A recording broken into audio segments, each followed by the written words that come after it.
How is keyword research done? We believe there are 8 crucial steps while carrying out keyword research. Here, we'll guide you through this process step by step and give you practical tips to start your own keyword research. 1. Determine your mission.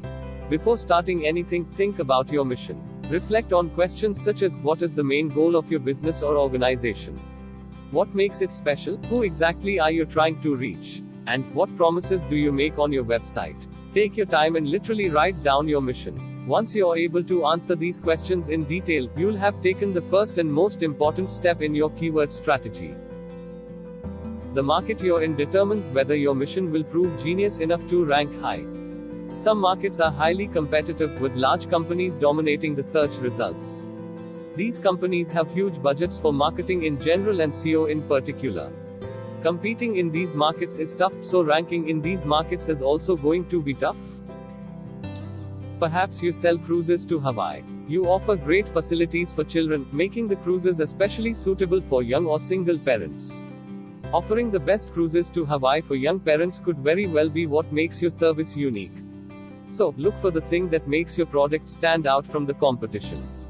This should be your mission, your niche, and this is what you have to offer your audience.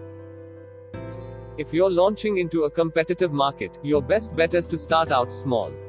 Once you own a small part of that niche and become a bigger name in the business of cruises to Hawaii, you could try to level up and sell your cruises to a larger, more general audience. Your mission will then become more general as well.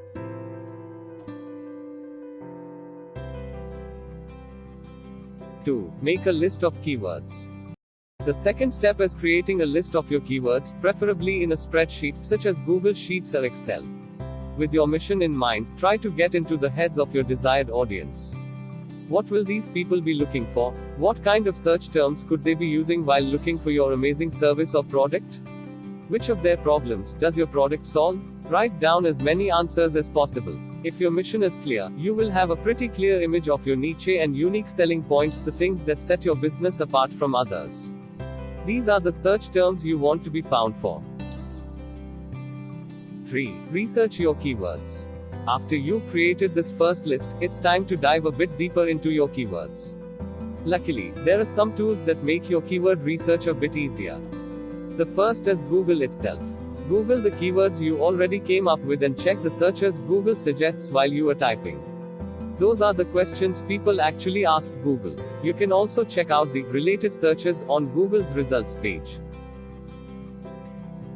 These tools will provide you with all kinds of variations of your key phrases, synonyms, and related key phrases. Check them out and add all the relevant key phrases to your list.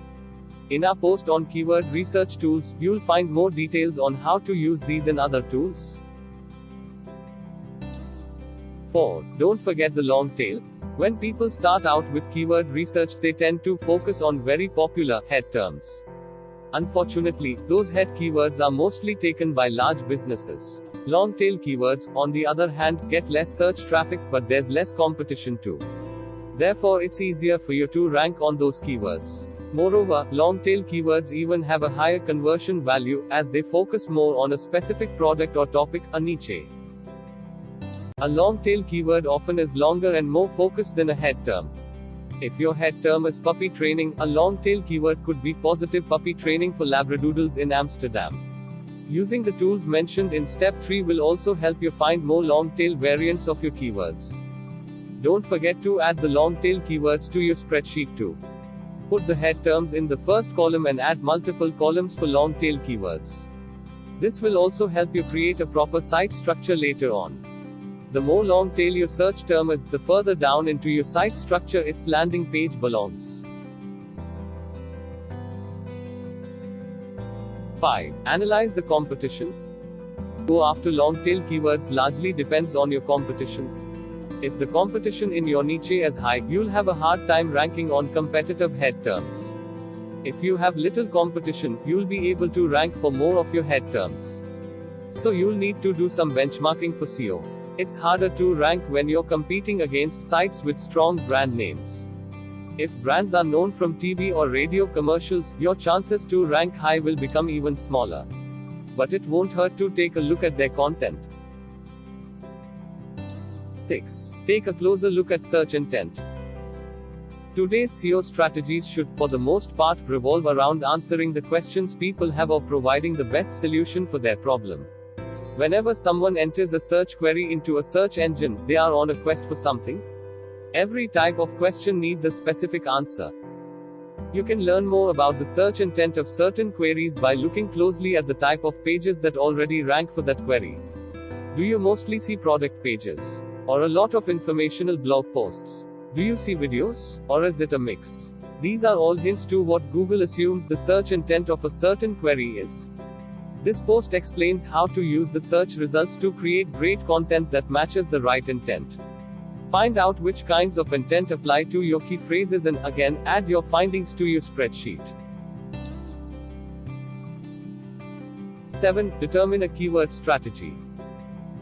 Based on the data you've collected now, you can determine a keyword strategy. If you followed the steps above, you should have a spreadsheet with a substantial amount of key phrases and information about the competition and the search intent of your audience for those key phrases. When you've decided where to jump in, think about the type of content. What was the search intent for my key phrases? What is my audience looking for? But also, which content can I create that isn't there yet, and how can I stand out in terms of quality or providing solutions? This will help you decide on the type of content you're going to create. 8. Start constructing landing pages. In theory, this step is out of the scope of keyword research itself.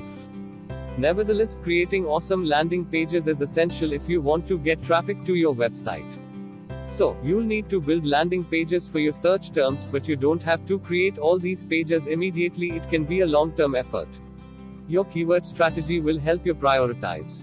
For your most important key phrases, you'll create cornerstone content articles that provide the best possible content about that keyword, authoritative and all-encompassing.